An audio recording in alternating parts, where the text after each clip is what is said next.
munting ibon.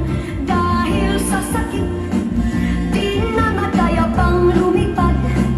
At ang nangyari ay nahulog, ngunit parang taong bumikas.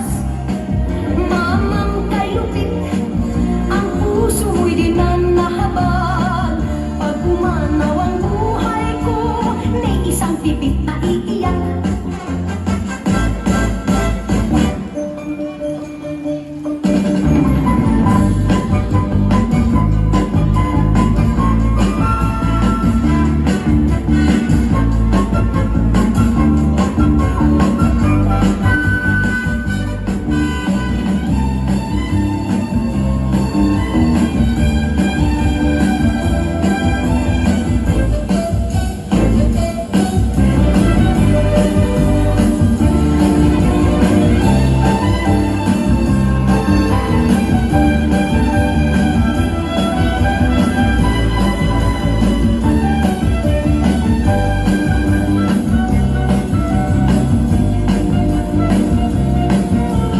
May pumukol sa pitik sa sangan ng isang tao.